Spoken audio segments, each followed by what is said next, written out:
privacy. I don't care what one thinks about me or what judgments you want to make about what happened in the privacy of my own home and my marriage behind closed doors. I don't presume the average person should know those things, and so I don't take it personally. But even somebody who is sure I'm deserving of all this hate and vitriol, even if you think that I'm lying, you still couldn't look me in the eye and tell me that you think on social media there's been a fair representation. You cannot tell me that you think that this has been fair. Of course, we also touched on what happened in court and what the jury decided. There's no polite way to say it. The jury looked at the evidence you presented. They listened to your testimony, and they did not believe you. They thought you were lying. I'll put it this way. How could they make a judgment? How could they not come to that conclusion? They had sat in those seats and heard over 3 weeks of non-stop, relentless testimony from paid employees and towards the end of the trial, randos, as I say. So you don't blame the jury? I don't blame them. It wasn't, I don't blame them. I actually understand he's a beloved character and people feel they know him. He's a fantastic actor. Their job is to not be dazzled by that. Their job is to look at the facts and the evidence. And they did not believe your testimony or your evidence. Again, how could they, after listening to 3.5 weeks of testimony about how I was a non-credible person, ought not to believe a word that came out of my mouth? It's been a week since the verdict. As you sit here with me now, has it sunk in? How could it? Surreal and difficult. In part, yes. This has been a long time coming. Do you stand by your testimony and your accusations against Johnny Depp about abuse? Of course. To my dying day, will stand by every word of my testimony. The real-life drama of the defamation case between Amber Heard and her ex-husband Johnny Depp captivated millions of people around the world. Amber Heard just got exposed. Johnny, you hit me. This is so cringe. With clips spreading across social media like wildfire.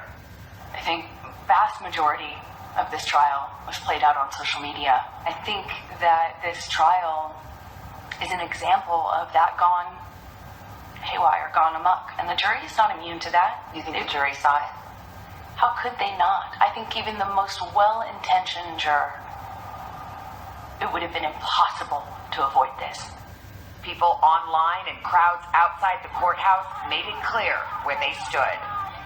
Every single day I passed for 3, 4, sometimes 6 blocks, city blocks lined with people holding signs saying burn the witch, death to Amber. After 3.5 weeks, I took the stand and saw just a courtroom packed full of Captain Jack Sparrow fans who were vocal, energized. Can you put into words how that felt? This was the most humiliating and horrible thing I've ever been through. I have never felt more removed from my own humanity. I felt less than human. Let's go back to the day of the verdict. Were you feeling confident?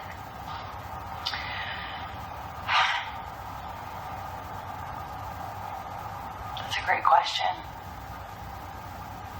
I wish I could say yes to that. I want to say yes to you, but it wouldn't be true. Even if you think that I'm lying, you still couldn't look me in the eye and tell me that you think on social media there's been a fair representation. Do you find that Mr. Depp has proven all the elements of defamation?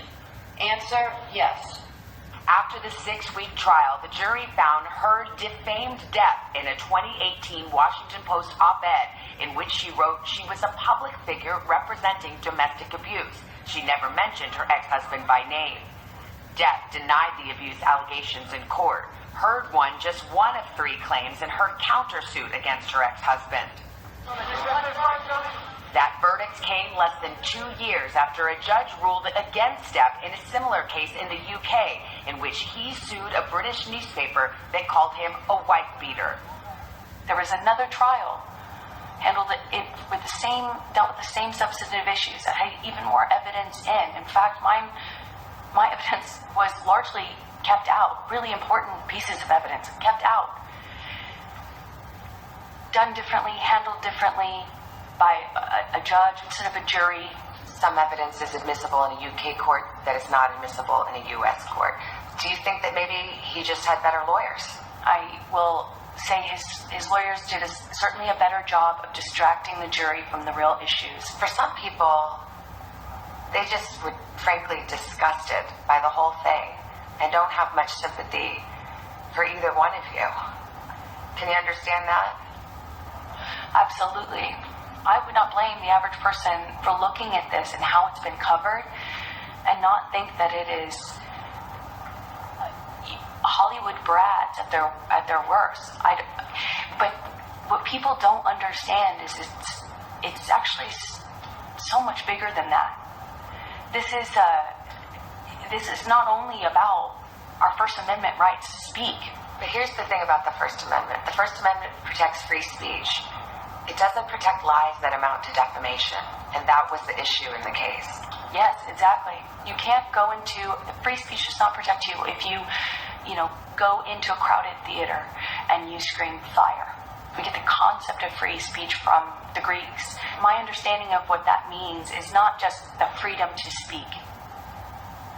It's the freedom to speak truth to power. The truth is the word. Yes. That was the issue. And that's all I spoke. And I spoke it to power, and I paid the price.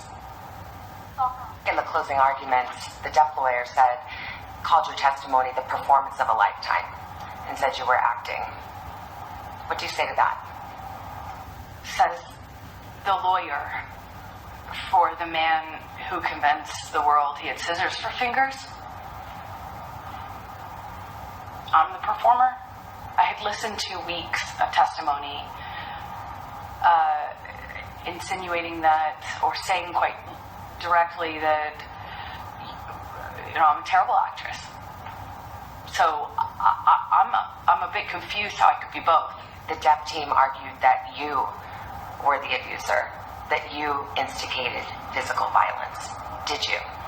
I never had to instigate it. I responded to it. When you're living in violence and it becomes normal, as I testified to, you have to adapt. You say you were responding, but there is evidence. There are tapes in which you acknowledge hitting. There are tapes in which you say, I started the fight. I know much has been made of these audio tapes. They were first leaked online after being edited. What you would hear in those clips are not evidence of what was happening. It was evidence of the negotiation, of how to talk about that with your abuser. But I am looking at a transcript that he says, you start physical fights, and you say, I did start a physical fight. I can't promise you I won't get physical again. I mean, this is in black and white. I understand context. But you're testifying and you're just telling me today, I never started a physical fight, and here you are on tape saying you did. As I testified on the stand about this, is that when your life is at risk, not only will you take the blame for things that you shouldn't take the blame for, but when you're in an abusive dynamic, psychologically, emotionally, and physically, you don't have the resources that, say, you or I do with the luxury of saying, hey, this is black and white, because it's anything but when you're living in it. But then there are other times, there's another tape where you're taunting him and saying, oh, tell the world, Johnny Depp, I, a man, the victim of domestic violence. 20-second clips, or the transcripts of them, are not representative of even the 2 hours or the 3 hours that those clips are excerpt from. Could your side have just put the whole 3 hours in then? I'm not a lawyer. As I testified to, I was talking in those recordings as a person in extreme amount of emotional, psychological, and physical distress. He said he never hit you. Never. Is that a lie? Yes, it is. What about the witnesses who said they have seen you instigate physical violence? I've seen firsthand how people will file rank and support a person they depend on. Did they all come in and lie in court? I am not here to call any of his witnesses any names. I'm here to just kind of talk about it from what it felt like for me as a person who sat there. When I asked his lawyers, why do you think you won? And the answer I got was, because she never took responsibility for anything she did in the marriage. I did do and say horrible, regrettable things throughout my relationship. I behaved in horrible, almost unrecognizable to myself ways. I have so much regret.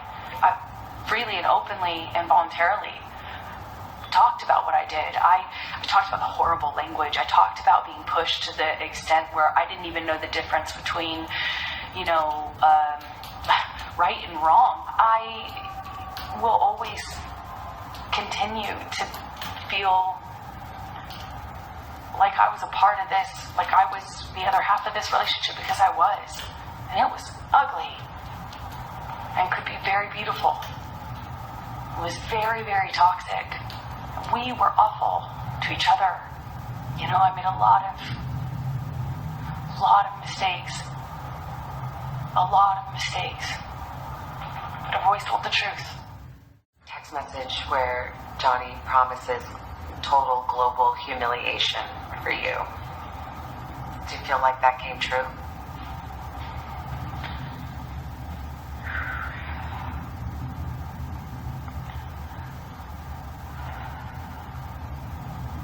I know he promised it. I testified to this. I'm not a good victim, I get it. I'm not a likable victim. I'm not a perfect victim. But when I testified, I asked the jury to just see me as human and hear his own words, which is a promise to do this. It feels as though he has. Amber Heard reflecting on the ripple effects of her tumultuous trial with Johnny Depp. Having been found liable, are you nervous as we are here today about what you can say now? Of course, I took for granted what I assumed was my right to speak. Do you feel like you could be sued again by him for defamation? I'm scared that no matter what I do, no matter what I say or how I say it, every step that I take will present another opportunity for this sort of silencing, which is what I guess a defamation lawsuit is meant to do. It's meant to take your voice. But Amber is still speaking just days after a jury stunned many and found the actress defamed Depp in an op-ed where she said she was a public figure representing domestic abuse. The piece, which never mentioned Depp by name, was published 2 years after the couple announced they had settled their divorce. Life had seemingly moved on, and you decide to write an op-ed. Why did you do that? Because the op-ed wasn't about my relationship with Johnny. But it alluded to him. It was unmistakable. What the op-ed was about was, me loaning my voice to a bigger cultural conversation that we were having at the time. Did you worry? Gosh, I'd love to be a person weighing in on these cultural issues, but that's going to stir this all up again. I obviously knew it was important for me not to make it about him or to do anything like defame him. I had lawyers, teams of lawyers, review all the drafts of this. When you wrote this op-ed, it was the height of Me Too. Legions of powerful men being canceled, losing their jobs. Did you want that to happen to Johnny Depp? Of course not. Of course not. It wasn't about him. But the op-ed and the abuse alleged was at the heart of the 6-week trial. Just pulls his arm back with the phone and throws it at my face. Hit me right in it felt like my eye. Heard testified that the final straw came after a violent fight in May 2016. 6 days later, she filed for a restraining order, cameras capturing her as she left the courthouse. But Depp's lawyers convinced the jury Heard was lying about the abuse. Police who responded to the 2016 incident testified during the trial that they didn't see any injuries and that Heard declined to file charges. This was a hoax, according to his team. Why didn't I cooperate with the police? As I've testified before, and I will stand by until my dying day, I didn't want to cooperate with them. I didn't want this to be out. I didn't want this to be known. I didn't want to cooperate with them because I didn't want to get him in trouble. If it was a hoax, I could have done that. But 5 days later, you went to court, and it came out. 5 days later, I made the decision to stand up for myself and protect myself. You can't get a restraining order in private, which of course I didn't understand the night when the cops were called. An employee of TMZ testified at court and said that TMZ was tipped off about when you were going to be going to the courthouse and on what side of your face bruises would be apparent. Did you tip off TMZ? I was going to say, he certainly didn't get tipped off by me or anyone in my... Tip off TMZ. Why would they? No. You asked no one to do that. As I testified to before, it had nothing to do with me. So that he finds out about the divorce filing, or my intention to do so, from some other source other than TMZ, which was alerted. Ms. Heard, does your most recent answer mean that yes, you did send a text? There are different incidents that you testified to, and the Depp legal team would put up pictures of you publicly right after that or in the days following and say, why are there no bruises? Again, it's that thing. If you have bruising, if you have injuries, it's fake. If you don't have any, then you weren't injured. You had promised to donate $7 million of your divorce settlement to charity. It was revealed at trial that you haven't done so yet. However, they played a tape where you stayed on the air that you have donated it. Do you think that raised questions as to your credibility with the jury? I made a pledge, and that pledge is made over time by its nature. When And you say I donated, you know that everybody thinks that you donated it, not that you pledged it. So, for the jurors sitting there, do you think they felt like that was you getting caught in a lie? I don't know, because I feel like so much of the trial was meant to cast aspersions on who I am as a human, my credibility, to call me a liar in every way you can. And That was the trial. It was a credibility contest. And that was it. This is another one of the examples where if you pull back and you think about it, I shouldn't have to have donated it in an effort to be believed. I shouldn't have had to earmark the entirety of that in order to have... You shouldn't have, but once you said you did... Right, which is where it was intended to go. Heard says she still plans to honor that pledge. How do you see your future now? I get to be a mom, like, full time, where I'm not having to juggle calls with lawyers. One day you may want to tell your daughter about this or have to tell your daughter about everything that you've gone through. What would you want to say? I think no matter what, it will mean something. I did the right thing.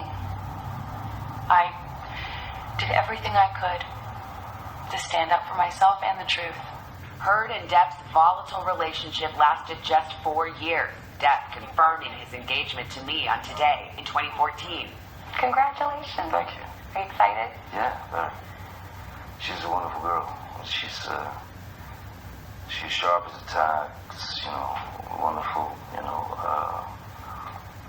Southern belle and sweet as can be, and very good for me. On the first day of the trial, you issued a statement, and part of the statement said, I still have love for Johnny. Yes. Is that still true? Yes. after everything. Absolutely. Absolutely. I love him. I loved him with all my heart. And I tried the best I could to make a deeply broken relationship work. And I couldn't. I have no bad feelings or ill will towards him at all. I know that might be hard to understand, or it might be really easy to understand. If you've just never loved anyone, it should be easy.